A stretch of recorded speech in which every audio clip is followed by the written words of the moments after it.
Hello everyone, আসসালামু আলাইকুম। Bridal creation থেকে আমি আবিদা সুলতানা। এখন আমি আমার সবচেয়ে প্রিয় জায়গা সেনামা লঞ্চের সামনে দাঁড়িয়ে আছি। সেনামা লঞ্চের সামনে এই ফোয়ারাটা আমার অনেক পছন্দের। আমার মনে হয় যারা এখানে আসে তাদের সবারই পছন্দের থাকে।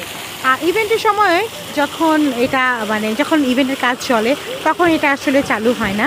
ঠিক সন্ধ্যা একটু আগে এই ফোয়ারাটা চালু হয়ে যায়, তখন দেখতে খুব ভালো লাগে।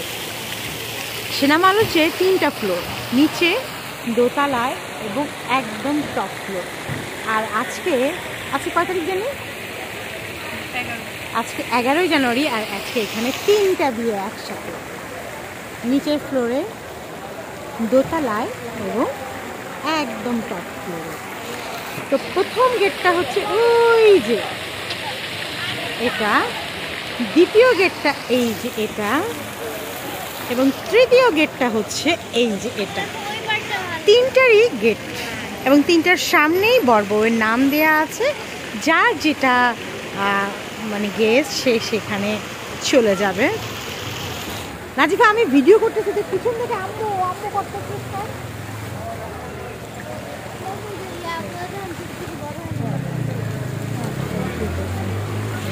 আর আজকে এই বিয়েতে এসে ব্রাইডাল হেরিটেজের সাথে দেখা হয়েছে। বললাম যে ভাইয়া আমি ব্রাইডাল ক্রিয়েশন, আর ভাইয়া ফুট করে একটা হাসি দিয়ে দিচ্ছে। আর আমাকে চিনতে পারছেন, অনেকদিন দেখা হয়নি। তো ভাইয়া বললো যে হ্যাঁ, একটা ফেয়ারে আপনার সাথে দেখা হয়েছিল, ব্রাইডাল ক্রিয়েশন মনে আছে। তা আমি তো মহা খুশি হয়ে গেলাম যে যাক, ওনার মনে আছে। বাহির থেকে সেনামা লঞ্চটাকে দেখলে 2টা ফ্লোর মনে হয়, যে নিচের ফ্লোর আর উপরের ফ্লোর, কিন্তু আসলে সেনামা লঞ্চটা 3টা ফ্লোর আছে। সেকেন্ড ফ্লোরে লিফটে যাওয়া যায়, আর না, সেকেন্ড ফ্লোরে লিফটে যাওয়া যায় না। সেকেন্ড ফ্লোরের জন্য এসকেলেটর ব্যবহার করতে হয়। থার্ড ফ্লোরে যাওয়ার জন্য হচ্ছে ফার্স্ট আমি গ্রাউন্ডটাকেই ধরতেছি, সেকেন্ড হচ্ছে দোতলাটাকে ধরতেছি, আর টপ ফ্লোরটাকে থার্ড ধরতেছি।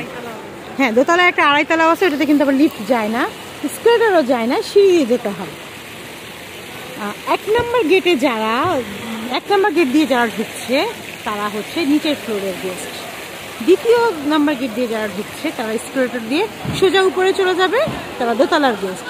আর এই যে 3 নম্বর ফ্লোর দিয়ে যারা ঢুকছে তারা ঢুকে লিফটের 3 দিলে একদম টপে চলে যাবে, সেটা হচ্ছে 3 তলার গেস্ট।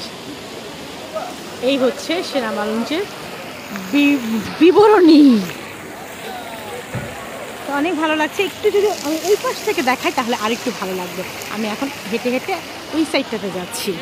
সেনামা লঞ্চের ডান দিকে 2টা কিচেনের বিল্ডিং আছে। একটাতে হচ্ছে ক্যাফে মালঞ্চ লেখা, ওই যে লাইট দেওয়া আছে, ওখানে সেনামা লঞ্চে রান্নাবান্না হয়। আর ডান দিকে টিন শেডের একটা কিচেন আছে, সেখানে সেনাকুঞ্জে রান্নাবান্না হয়। রান্না করার পর পিক আপ ভ্যানে করে সার্ভিস এরিয়াতে চলে আসে। পানির অনেক শব্দ হচ্ছে আর আমার কথারও অনেক আওয়াজ হচ্ছে, 2টা মিলিয়ে একটা কেমন জানি কম্বিনেশন হবে আমার ভিডিওটা, আমি বুঝতে পারছি। তারপরও খুব সহজ পদ্ধতি এটাই, যে ভিডিও করতে করতে কথা বলা এবং সেটাই আপলোড দেওয়া। আর এই সহজ পদ্ধতিটাই আমি অবলম্বন করতে পারছি। এই যে সেনামা লঞ্চ আর একটু দূর থেকে দেখাতে পারলে মনে হয় আরো ভালো হতো।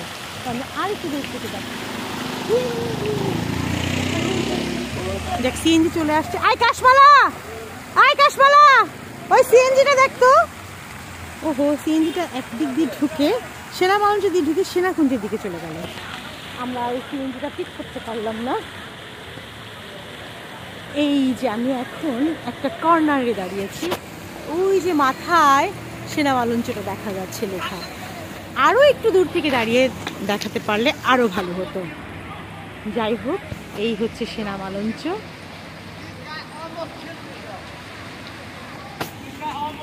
সেনামা লঞ্চে কাজ করার সুবিধার্থে অনেক ভিআইপি প্রোগ্রামগুলো অ্যাটেন্ড করতে পেরেছি।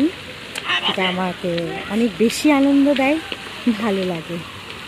ভিআইপি যে একদম আনন্দ দিবে এরকম না, ওই মানুষগুলোকে তো ভালো লাগতে হবে না।